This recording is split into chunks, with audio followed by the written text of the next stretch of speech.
വീണ്ടും ഇതെല്ലാം ഇതിനപ്പുറവും ചാടിക്കിടന്നവനാണ് റബ്ബറിന്റെ ആവശ്യമില്ല. ടോയ്ലറ്റ് പറഞ്ഞ വലിയൊരു കുഴിയാണ്. അതിന്റെ അവിടെ കാര്യം സാധിക്കുക. അതാണ്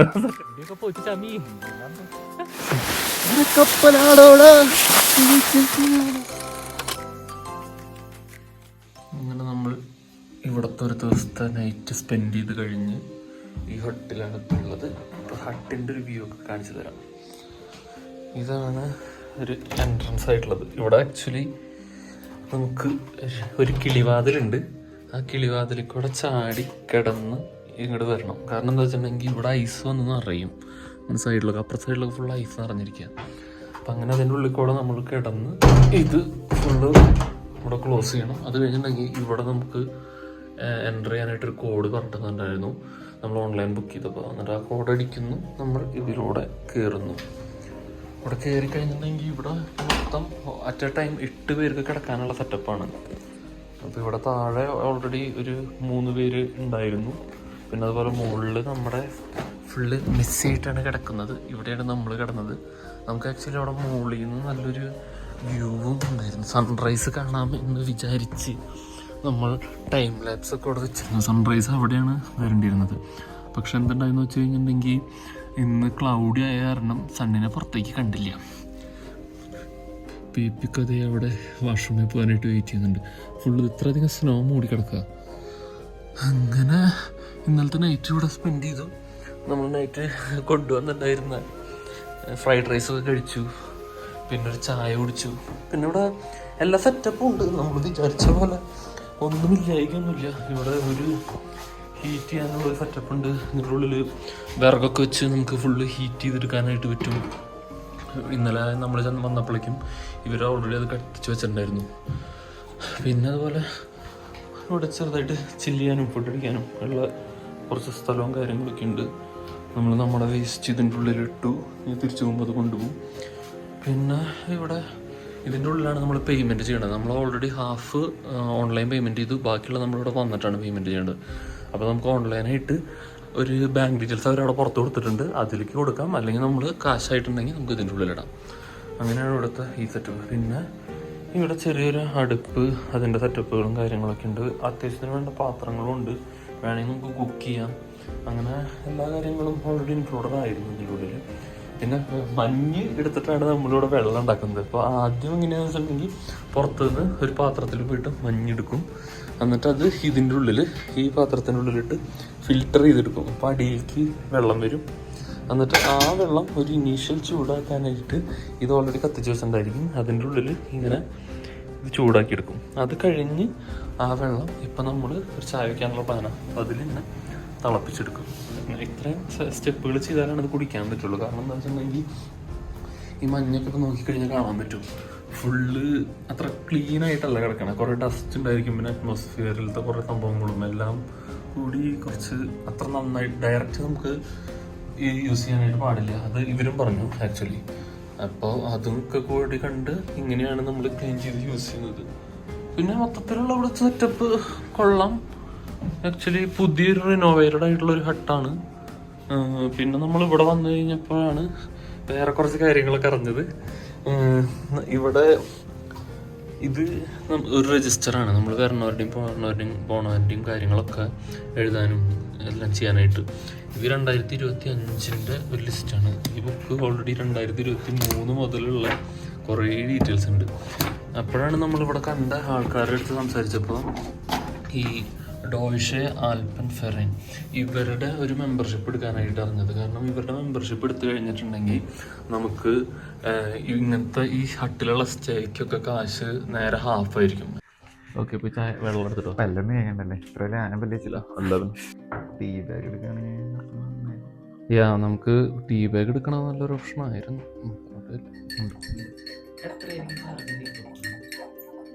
അറിയില്ല. എനിക്കറിയായിരുന്നു ഇന്നലെ അങ്ങനെ ഒരു ഓപ്ഷൻ ഉണ്ടെങ്കിൽ വിളിച്ചായിരുന്നു അങ്ങനത്തെ ഒരു മോഡിലായിട്ടായിരുന്നല്ലോ. കാരണം പെട്ടിട്ട് എനിക്കറിയായിരുന്നു അങ്ങനെ നമുക്ക് എന്തെങ്കിലും ഇൻഷുറൻസോ എന്തെങ്കിലും ഉണ്ടെങ്കിൽ വിളിച്ചേരെ എന്നുള്ള രീതിയിൽ. ഞാൻ ആക്ച്വലി ഇന്നലെ പോരണേക്കാട്ടും മുമ്പ് ഞാൻ പറഞ്ഞില്ലേ ഇതിലൊക്കെ നോക്കി ഇൻഷുറൻസിന്റെ സംഭവം, അതായത് ആൽപ്പൻഫർസിഷറും എന്നൊക്കെ പറഞ്ഞാൽ അടിച്ചു നോക്കി, പക്ഷെ ഒന്നും കണ്ടില്ല. അത് എന്നിട്ട് ഇപ്പൊ ഇവര് വന്നപ്പോഴാണ് പറഞ്ഞത് നമ്മളിവിടെ ഓഫീസോ അല്ലെങ്കിൽ ഇവരുടെ വെബ്സൈറ്റ് ഈ ഡേ ആഫോവിന്റെ അതിൽ ആ വെബ്സൈറ്റിൽ പോയിട്ട് വേണം നമുക്ക് ചെയ്യാൻ. നമുക്ക് ആക്ച്വലി അതിനെ കുറിച്ച് കുറച്ച് റിസർച്ച് ചെയ്യണം, പക്ഷെ എന്തായാലും ഭയങ്കര നല്ലതാണെന്നാണ് അവർ പറഞ്ഞത് വെച്ചിട്ട് നമുക്ക് ഈ ഹട്ട് സ്റ്റേ, അതായത് ഇവരുടെ അണ്ടറിൽ വരുന്ന ഹട്ടുകളൊക്കെ ഓൾമോസ്റ്റ് എല്ലാം ഇവരുടെ അണ്ടറിലായിരിക്കും ഉണ്ടാവുക. അപ്പൊ അങ്ങനെയുള്ളതിലൊക്കെ നമ്മൾ അവരുടെ മെമ്പർ ആണെന്നുണ്ടെങ്കിൽ നമുക്ക് ഹാഫ് പ്രൈസ് ആയിരിക്കും. ഫോർ എക്സാമ്പിൾ ഇപ്പൊ ഇവിടെ നമുക്ക് 22 യൂറോയാണ് നമ്മൾ ഓരോരുത്തർക്കും കൊടുക്കേണ്ടത്. പക്ഷെ നമ്മൾ അവരുടെ മിഡ് ഗ്ലേഡ് ആണെങ്കിൽ നമുക്ക് 11 യൂറോ വെച്ച് കൊടുത്താൽ മതി. പിന്നെ അതിന്റെ ഓൺ ദ ടോപ്പ് ആയിട്ട് വരുന്നതാണ് ഇപ്പൊ എന്തെങ്കിലും നമ്മൾ പെട്ടുപോവുക, മലയിൽ എവിടെയെങ്കിലും പെട്ടുപോവുക, അങ്ങനത്തെ എന്തെങ്കിലും സീനൊക്കെ വരികയാണെന്നുണ്ടെങ്കിൽ ഹെലികോപ്റ്റർ വന്നിട്ടാണ് നമ്മളെ കൊണ്ടുപോകാൻ പറ്റുള്ളൂ, എന്തെങ്കിലും ഒരു ഓപ്ഷൻ ഉണ്ടാവുള്ളൂ. അറിയില്ല പക്ഷെ എന്താണെന്നുണ്ടെങ്കിലും അങ്ങനെ ഒരു ഓപ്ഷൻ ഉണ്ട്. ആ ഓപ്ഷനും നമ്മൾ തന്നെ കൊടുക്കുകയാണെങ്കിൽ യൂറോസ് ഇങ്ങനെ വരി റീഡ് വരും. പക്ഷെ ഈ ഇവരുടെ മെമ്പർ ആണെന്നുണ്ടെങ്കിൽ ആക്ച്വലി അതും അതിൽ ഇൻക്ലൂഡഡ് ആണെന്നാണ് ഇപ്പൊ അവർ പറഞ്ഞത്. നമുക്ക് എന്തായാലും ഇതിനെ കുറിച്ച് കുറച്ചും കൂടി കൂടുതലായിട്ട് ഡീറ്റെയിൽസ് എടുക്കണം. എന്നിട്ട് എന്തായാലും അടുത്തൊരു ഹൈക്കിനേക്കാൾ മുമ്പ് നമുക്ക് ഈ സംഭവം സെറ്റ് ചെയ്യാം. അതെ, ഇവര് പറഞ്ഞത് വെച്ചിട്ട് 80 യൂറോ എന്നൊക്കെ പറഞ്ഞാൽ നിസ്സാരല്ലുള്ളൂ. ഇത്ര വലിയ മല റിസ്ക് പിടിച്ച് കയറുന്നു കൊടുത്ത്. എന്നാ പിപി ഇന്നലെ എന്തായിരുന്നു ഇന്നലത്തെ കഥ പറ, നമുക്ക് വീഡിയോ ഇല്ല എല്ലാത്തിന്റെയും. ആൽഫി പറ. ഇന്നലെ അങ്ങനെ ആയതിൽ ഞാൻ ആരും കുറ്റം പറയില്ല. നമ്മള് വലിയൊരു റിസ്ക് എടുത്ത് നമ്മുടെ എക്യുപ്മെന്റ്സ് ഉണ്ടായിരുന്നില്ല. മീൻസ് അതായത് എനിക്ക് റിസ്ക് എന്നല്ല തോന്നിയത്, അതായത് നമ്മുടെ ഒരു ലിമിറ്റിനെ വല്ലാണ്ട് അങ്ങോട്ട് പുഷ് ചെയ്യേണ്ടി വന്നു. അതായത് കുറച്ചും കൂടി ഈസി ആയിട്ട് ചെയ്യായിരുന്നു കാര്യങ്ങൾ. നമുക്ക് മെയിൻലി എൻ്റെ അഭിപ്രായത്തിൽ നമ്മൾ ആകെ കൂടി മിസ് ചെയ്ത സ്നോ ഷൂ ആണ്. ആ സ്നോ ഷൂ മാത്രം ഉണ്ടായിരുന്നെങ്കിൽ തന്നെ നമുക്ക് കുറച്ചും കൂടി കാര്യങ്ങൾ എളുപ്പത്തിൽ ചെയ്യായിരുന്നു. പക്ഷെ അതുണ്ടായിരുന്നില്ല. അപ്പൊ അതുകൊണ്ട് നമ്മൾ അതില്ലാണ്ടും നമുക്ക് ഇതുപോലത്തെ സ്ഥലങ്ങൾ ക്രോസ് ചെയ്യാനായിട്ട് വരും. പക്ഷെ ടൈം കൂടുതൽ കൺസ്യൂം ചെയ്യും, നമ്മുടെ എനർജിയും കൂടുതൽ വേസ്റ്റ് ആവും. അപ്പൊ ഇന്നത്തെ ഇതിലൊക്കെ കഴിഞ്ഞ് നമ്മൾ വരെ കുറെ സ്ഥലത്ത് മഞ്ഞിൻ്റെ ഉള്ളിലേക്ക് ഇറങ്ങിപ്പോയി. പക്ഷെ നമ്മൾ അവിടെ നിന്ന് തെന്നി താഴത്തേക്ക് പോയി, അങ്ങനത്തെ പ്രശ്നങ്ങളൊന്നുമില്ല. ബട്ട് ഒരു പോയിന്റ് കഴിയുമ്പോൾ നമുക്ക് മടുത്തു, ഇനി പോവാൻ വയ്യ, അങ്ങനെയുള്ളൊരു ഇതൊക്കെ തോന്നലൊക്കെ തോന്നി തുടങ്ങിയിരുന്നു. സോ ആ ഒരു ഇത് മാത്രം, അല്ലാണ്ട് ഇപ്പൊ എന്താ പറയാ ഭയങ്കര ഡേഞ്ചറസ് ആൻഡ് ഡെഡ്ലി റിസ്ക്സ് ഒന്നും നമുക്ക് ഉണ്ടായിരുന്നില്ല. പക്ഷെ എക്സോസ്റ്റഡ് ആയി ഇവിടെ എത്തിക്കഴിഞ്ഞപ്പോഴേക്കും, എങ്ങനെയെങ്കിലും ഇവിടേക്ക് എത്താന്നുള്ളൊരു ഇത്. പിന്നെ ലാസ്റ്റ് ഒരു 200 മീറ്റർ ആയപ്പോഴേക്കും വെളിച്ചം കുറഞ്ഞു തുടങ്ങി, അതുപോലെ ഭയങ്കരമായിട്ട് കാറ്റ് തുടങ്ങി. കാറ്റും കൂടി അടിച്ചു കഴിഞ്ഞപ്പോൾ ആകെ കിളി പറ തലക്കൂടെ എല്ലാ സാധനങ്ങളും വലിച്ചു പൊത്തി ഒക്കെ. ഞാനിവിടെ എത്തി പുറത്ത് കാണിക്കുമ്പോൾ ഇവിടെ 2 ഹട്ടായിട്ട് കിടക്കുന്നുണ്ട്. ആദ്യം അപ്പുറത്തെ ഹട്ടാന്ന് വിചാരിച്ചാൽ ആദ്യം ഈ തണുപ്പത്ത് അവിടേക്ക് പോയി. അവിടെ പോയി കഴിഞ്ഞപ്പോഴാണ് അവർ പറയുന്നത് അതല്ല, ഇതാണ് ഇതിന്റെ വിന്റർ റൂം എന്ന് പറഞ്ഞിട്ടുള്ളത്. നമ്മൾ ആദ്യമായിട്ടാണ് ഈ വിന്റർ സെറ്റപ്പിൽ വരുന്നത്. ഈ വിന്റർ സെറ്റപ്പിൽ വന്നപ്പോൾ എന്താ വെച്ചിട്ടുണ്ടെങ്കിൽ ഇവിടുത്തെ ഡോറ് ഞാൻ കാണിച്ചത് ഒരു കിളിവാതിൽ പോലെ. അപ്പൊ ആ സാധനം ആണ് ഇതിന്റെ ഡോർ എന്നുള്ളത് മനസ്സിലായില്ല. എന്നിട്ട് ഇതിന്റെ ചുറ്റും 2 റൗണ്ടി തണുപ്പത്ത് കിടന്ന് അടിച്ചു. അങ്ങനെ ആ പെണ്ണ് വന്ന് പറഞ്ഞു തന്നപ്പോഴാണ് ഇതാണെന്ന് മനസ്സിലായത്. ഇവിടെ ആൾക്കാരിരിക്കണ്ടായിരുന്നു, പക്ഷെ നമുക്കറിയില്ലല്ലോ എൻട്രൻസ് എവിടെയാണ് വരുന്നത് എന്നുള്ളത്. അങ്ങനെ അതിൻ്റെ ഉള്ളിൽ കയറി ആ ഒരു പോയിന്റ് എത്തിക്കഴിഞ്ഞപ്പോഴേക്കും ഇവരും എത്തി ഇവിടേക്ക്. അങ്ങനെ നമ്മൾ പിന്നെ അധികം പരിപാടികളൊന്നും ചെയ്തില്ല, പെട്ടെന്ന് തന്നെ ഫുഡ് കഴിച്ചു കയറി കിടന്നു. ഇന്നലത്തെ സംഭവങ്ങൾ അങ്ങനെയൊക്കെ ആയിരുന്നു. കുറച്ച് റിസ്ക് ആണെന്ന് ചോദിച്ചാൽ ഞാൻ അല്ലാന്ന് പറയും, പക്ഷെ ഭയങ്കരമായിട്ട് നമ്മൾ എക്സോസ്റ്റഡ് ആയിപ്പോയി. അതായത് വേണ്ടായിരുന്നു, വേണമെങ്കിൽ കുറച്ചും കൂടി നൈസായിട്ട് ചെയ്യായിരുന്നു. റെക്കമെൻഡ് ചെയ്യില്ല ഒരിക്കലും. പിന്നെ അതുപോലെ പറഞ്ഞതല്ലോ തുടക്കത്തില്, അതായത് നമ്മൾ വെൽ പ്രിപ്പയർഡ് ആയിരുന്നില്ല. അപ്പൊ അതിൻ്റെതായ ബുദ്ധിമുട്ടുകളും പ്രശ്നങ്ങളും ഉണ്ടായിരുന്നു. സോ നെക്സ്റ്റ് ടൈം ഒക്കെ നമ്മൾ എന്തായാലും ഇനി അടുത്ത് നമ്മൾ പ്ലാൻ ചെയ്തിരിക്കുന്നതൊക്കെ ജൂലൈയിലും പിന്നെ എവിടെയാ അടുത്ത മെയ്യിലും ജൂലൈയിലൊക്കെ. അപ്പോഴേക്കും പിന്നെ സമ്മറാവും. പിന്നെ നമുക്ക് ഇങ്ങനെ ഒറ്റപ്പെട്ട് പോണ സംഭവങ്ങളൊന്നും വരില്ല. കാരണം സമ്മർ എന്ന് പറയുമ്പോൾ സീസൺ സ്റ്റാർട്ട് ചെയ്യുമല്ലോ. സീസൺ സ്റ്റാർട്ട് ചെയ്ത് കഴിഞ്ഞിട്ടുണ്ടെങ്കിൽ പിന്നെ ഇവിടെ നിറച്ച ആൾക്കാരായിരിക്കും. പിന്നെ നമുക്ക് ഇവിടുത്തെ പോലെ ബുദ്ധിമുട്ടുകൾ ഉണ്ടാവില്ല. നമുക്ക് ഇപ്പൊ എന്തിനാണെങ്കിലും കുളിക്കാനോ വെള്ളം അങ്ങനത്തെ പ്രശ്നങ്ങളൊന്നും ഉണ്ടായിരിക്കില്ല. ഇപ്പൊ ഇതിന്റെ അപ്പുറത്തുള്ള ശരിക്കുള്ള ഈ ഹട്ടിൽ എത്ര പേരെന്നാ പറഞ്ഞത്? 160 പേരെ അക്കോമഡേറ്റ് ചെയ്യാൻ പറ്റുന്ന സ്ഥലമാണെന്നാണ് പറഞ്ഞത്. അപ്പൊ ശരിക്കുള്ള ടോയ്ലറ്റ് തുറക്കുമായിരിക്കും. അതെ, ഇപ്പൊ ഞാൻ പോയില്ല, ഇവര് പോയി പറഞ്ഞ ടോയ്ലറ്റ് എന്ന് പറഞ്ഞാൽ വലിയൊരു കുഴിയാണ്. അതിന്റെ അവിടെ കാര്യം സാധിക്കുക, അതാണ് സെറ്റപ്പ്. അതിനെ കുറിച്ച് കൂടുതൽ അറിയുന്നവരാണ്, എനിക്കറിയില്ല. പണ്ട് പ്രാചീന കാലത്ത് മറ്റേ ഇതുണ്ടായിരുന്നില്ല, തലേന്നുണ്ടാവില്ല, പ്രാചീന കാലത്ത് റോമൻ എംപയറുകളിലൊക്കെ ഉണ്ടായിരുന്നു കുഴി കുറച്ച് കഴിയും. ഞാനൊന്ന് റോമിൽ പോയപ്പോ കണ്ടിരുന്നു. ഇതൊക്കെ എക്സ്പീരിയൻസ് ചെയ്യാൻ പറ്റുന്ന നമ്മൾ അന്ന് ഹട്ടിൽ പോയപ്പോ അത് 1900 ആയിരുന്നു. പക്ഷെ ആ ഹട്ടില് പ്രോപ്പർ ടോയ്ലറ്റും കുളിക്കാനുള്ള സൗകര്യം. അത് പക്ഷെ സമ്മറിലല്ല അതൊക്കെ കൂടെ ഉണ്ടാവും. അപ്പൊ അങ്ങനെ നമ്മള് കാലത്തൊരു ബ്രേക്ക്ഫാസ്റ്റ് പിപിയുടെ വക ഓവർനൈറ്റ് സോട്ട്സ് ഒക്കെ ഉണ്ട്. അപ്പൊ അതും കഴിച്ച് നമ്മള് ഇപ്പൊ തന്നെ ഇറങ്ങും തിരിച്ച്. അതാണ് പ്ലാൻ. നമ്മൾ ഇവിടെ നിന്ന് ആദ്യം ഇന്നലെ പറഞ്ഞതനുസരിച്ച് ഇവിടെ നിന്ന് ഹൈക്ക് ചെയ്ത് മുകളിൽ പോയി സൺറൈസ് കാണാൻ നോക്കിയിരുന്നു. നമ്മൾ ഇവിടെ നിന്നിട്ട് സൺറൈസ് കാണാൻ പറ്റില്ല, ഭയങ്കര ക്ലൗഡി ആയ കാരണം തീരെ സൺറൈസ് ഒന്നും കിട്ടിയില്ല, ഒന്നും കാണാനൊന്നും പറ്റില്ല. കുറെ നേരം ടൈം ലാപ്സ് ഒക്കെ വെച്ചിരുന്ന് ഫോണിന്റെ ചാർജ് കഴിച്ചല്ലാണ്ട് വേറെ ഉപകാരങ്ങളൊന്നും ഉണ്ടായില്ല. നമ്മളും പാത്രം കഴുകാൻ പോവാണ്. വെള്ളമില്ലാത്തതുകൊണ്ടാണെന്ന് ആരും പറയണ്ട, BP ആണ് ഈ സാഹസികത ഏറ്റെടുത്തിരിക്കുന്നത്. കിളിവാതിലൊക്കെ തുറന്ന് പുറത്ത് പോയി തണുപ്പായി തുടങ്ങിയിട്ടുണ്ട്. ഇല്ല, നമ്മൾ ഇത്ര നേരം ചൂടായിട്ടിരുന്നായിരുന്നായിരിക്കും മേബി. തോന്നുന്നു അവിടെ ഇതെല്ലാം ഇതിനപ്പുറവും ചാടിക്കിടന്നവനാണ്.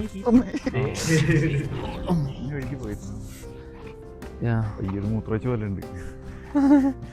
ഇവിടെയാണ് PP മാത്രം കഴുകാൻ പോകുന്നത്.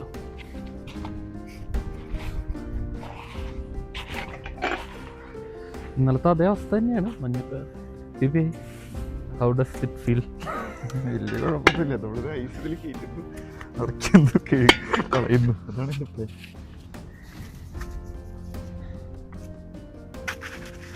സ്ക്രബ്ബറിൻ്റെ ആവശ്യമില്ല.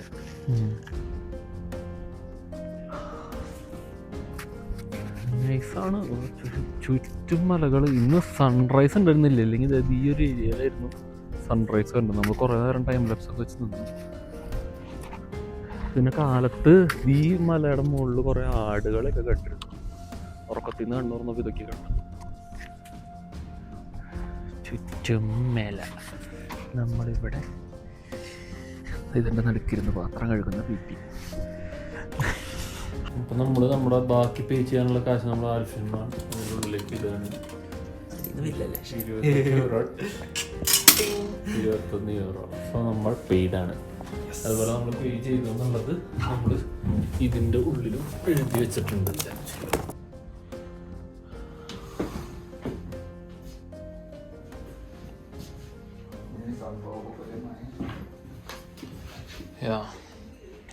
സോ നമ്മുടെ സംഭവബഹുലമായ യാത്ര കണ്ടിന്യൂ. ഇവിടെയാണ് ആക്ച്വലി. ഇവിടെ നമുക്ക് വേണമെങ്കിൽ എക്സ്ട്രാ ഒരു ബ്ലാങ്കറ്റ്സിനൊക്കെ ഉള്ളൊരു ബോക്സ് ഉണ്ട്. പിന്നെ അതുപോലെ ഇവിടെയാണ് ഈ മരങ്ങളൊക്കെ ഉള്ളത്. നമുക്ക് അതിനുള്ളിൽ കത്തിക്കാനായിട്ടുള്ളത്, മുറിക്കാനുള്ള സെറ്റപ്പ് വരെ ഉണ്ട്. കോടാലി എല്ലാ സെറ്റപ്പും ഉണ്ട്. അപ്പം ഇനി കിളിവാതിലിലൂടെ പുറത്തേക്ക് പോവാം.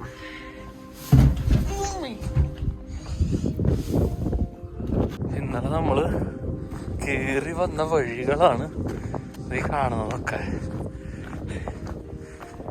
ഇതിക്കൂടെ ആണ് കയറി വന്നത്. ആ താഴ്വാരനൊക്കെ അറ്റത്തു നിന്നൊക്കെ അവിടെ നിന്നൊക്കെ നമ്മൾ കയറി വന്നു. നമുക്ക് ശരിക്കുള്ള റൂട്ട് അതിക്കോടെ ഇങ്ങനെയാണ്. അപ്പം മഞ്ഞിക്കോടെ ഇറങ്ങാനുള്ള മടി കാരണം നമ്മൾ ഇതിക്കോടെ ഇറങ്ങാനുള്ള പ്ലാൻ. കയറി നമ്മൾ ഇതിക്കോടെ തന്നെ. അങ്ങനെ നമ്മൾ ആദ്യത്തെ ഒരു സ്ട്രെച്ച് അങ്ങോട്ട് തീർത്തു. മഞ്ഞില്ലാത്ത വഴി കൂടെ സ്കിപ്പടിച്ച് വന്നു. ഇനി പക്ഷെ നമുക്ക് സ്കിപ്പൊന്നുമില്ല. ഇനി ഫുള്ള് മഞ്ഞിക്കോടെ തിരിച്ച് ഇറങ്ങി അങ്ങ് പോകണം. ഞാനിവിടെ സ്ട്രെച്ച് ഇങ്ങനെ കഴിഞ്ഞ് ഇവിടെ നമ്മുടെ ഈ ടൈം ബസ്സിൻ്റെ അവിടെ എത്തിയിട്ടുണ്ട്. അവരിങ്ങനെ ഓരോരുത്തരായിട്ടാണ് ഇറങ്ങണം. കാരണം കല്ലാണ് ആ ഏരിയയിലൊക്കെ. അപ്പോൾ ഒരാൾ ഇറങ്ങി മാറിയില്ല എന്നുണ്ടെങ്കിൽ കല്ല് താഴത്തേക്ക് വീഴും. അപ്പോൾ നമ്മുടെ തലയിലൊക്കെ വന്ന് വീഴാൻ ചാൻസ് ഉണ്ട്. എന്നു വെച്ചിട്ടുണ്ടെങ്കിൽ കാലിങ്ങനെ ബാക്ക് സൈഡ് കുത്തി ഇറങ്ങും ഐസിലേക്ക്. അല്ലെങ്കിൽ നമ്മുടെ ഫ്രണ്ട് ഇങ്ങനെ ആഞ്ഞ് മൂക്കും കുത്തി താഴെ പോകാനുള്ള ചാൻസ് ഉണ്ട്. ഒരു പ്രാവശ്യം ഞാൻ പോയി സ്ലൈഡ് ചെയ്തിറങ്ങി. ഇത് ഇപ്പോൾ കുഴപ്പമില്ല. ഇങ്ങനെ ഇറങ്ങും. പിന്നെ നമ്മൾ ഇന്നലെ വന്ന റൂട്ട് ഇവിടെ കിടക്കുന്നുണ്ട്. വേറെ മഞ്ഞ് പെയ്യലൊന്നും ഇല്ലാത്ത കാരണം വലിയ വിഷയമില്ല. അപ്പോൾ അതുകൊണ്ട് കമ്പാരിറ്റീവ്ലി വന്നതിനേക്കാളും സേഫ് ആൻഡ് സെക്യൂർ ആണ്. പിന്നെ അതുപോലെ വലിയ ടയേർഡ്നെസ്സും ഇല്ല. കൊള്ളാം മൊത്തത്തിൽ. നമ്മൾ സ്ലൈഡ് ചെയ്ത് ഇറങ്ങിക്കൊണ്ടിരിക്കുക. ഇവിടെ നടക്കണേക്കാട്ടും എളുപ്പം സ്ലൈഡ് ചെയ്ത് ഇറങ്ങണതാണെന്ന് മനസ്സിലായി. അപ്പോൾ നമ്മൾ നൈസായിട്ട് സ്ലൈഡ് ചെയ്തു. പിന്നെ കാല് സ്പീഡ് കൂടുന്നു തോന്നുമ്പോൾ നമ്മൾ കാല് ചെറുതായിട്ടൊന്ന് പ്രഷർ ഉള്ളിൽ കൊടുത്താൽ മതി ഇങ്ങനെ. അപ്പോൾ നിൽക്കും. അത് കഴിഞ്ഞാൽ വീണ്ടും നമുക്കിങ്ങനെ പതുക്കെ പോകാം. കഴിഞ്ഞ് പതുക്കെ നിൽക്കുക. അങ്ങനെ അങ്ങനെ അങ്ങനെ പ്രഷർ കൊടുത്ത് പോയാൽ മതി. സംഭവം പാൻറ്റൊക്കെ ഫുള്ള് കീറിയതും കോട്ടയതൊക്കെ ഉണ്ട്, എന്നാലും കാര്യം നടക്കും. ഞാൻ ആ പോസ്റ്റിൻ്റെ അവിടെ നിന്ന് ഇവിടെ വരെ സ്ലൈഡ് ചെയ്ത് പോന്നു. പക്ഷെ സീനൊന്നുമില്ല. പാൻറ് നല്ല കീറിയിട്ടായിരുന്നു, അതിൻ്റെ ഉള്ളിൽ കുറച്ച് മഞ്ഞ് കയറിയെന്ന് മാത്രമേ ഉള്ളൂ, വേറെ സീനൊന്നുമില്ല.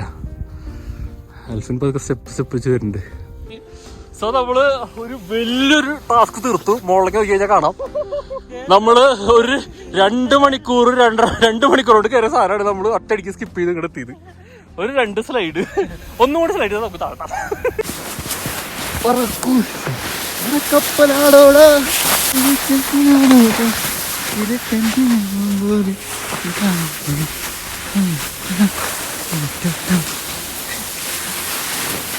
വഴിയിലേക്ക് പോകുള്ളൂ.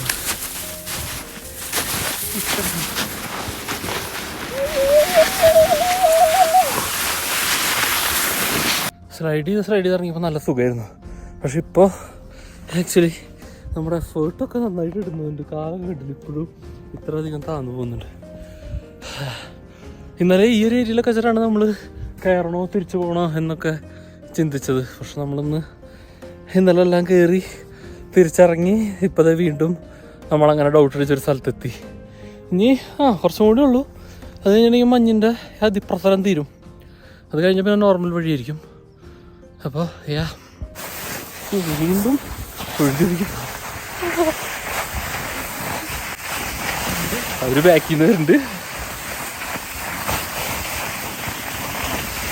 മൂട്ടിലേക്ക് എന്തെങ്കിലും പുതിയ സെറ്റപ്പ് കണ്ടുപിടിക്കണം. ഒഴുകി വരുന്ന BP എന്റെ മേത്തൊന്നിടിച്ചേക്കാം. എടാ നീ എന്താ ചെരിഞ്ഞിരിഞ്ഞ നേരോ കുണ്ടിയൊക്കെ പോയിട്ട് ചമി. ഹായ്, എന്താ രസം. ഒരു കുഞ്ഞു ഒഴുകി വരുന്ന പോലെ ഉണ്ട്. കണ്ടോ, അര വരെ മഞ്ഞിൽ മുങ്ങിപ്പോയി. ഇനി ഇതിനുള്ളിൽ പൊക്കണം. വഴിയൊന്നും കാണാനില്ല. നമ്മൾ GPS ഏകദേശം ഒരു ഡയറക്ഷനൊക്കെ വെച്ചിട്ടാണ് പോകുന്നത്. എല്ലാവരും അതുപോലെയൊക്കെ പോകുന്നു തോന്നുന്നു. നമുക്ക് എന്തായാലും അങ്ങനെ പോയി നോക്കാം. ഓക്കെ,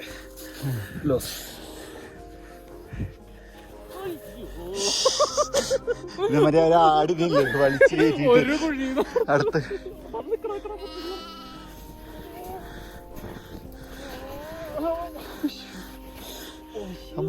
മഞ്ഞ് മന്തികളാ അതിന് ഫ്രണ്ട് കുറച്ച്.